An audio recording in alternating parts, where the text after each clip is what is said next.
وسط فريق الاهلي يلعب على ارضه وبين جماهيره. محاوله لمصلحه الفريق المصري. ابو تريكه الان يعكس كره عرضيه، فرصه الهدف الهدف بضربه راسيه عن طريق عماد متعب. بوتريكه بالمقاس، هي كره وعماد متعب يتمكن من التسجيل بضربه راسيه محكمه يخالف شباك الحارس سفيان عز الدين لتهتز مدرجات ملعب القاهره.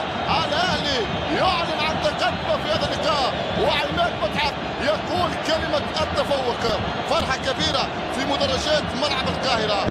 دائما جمهور الاهلي مفردات الفرح ومرادفاته على لسان حباء القلعه الحمراء.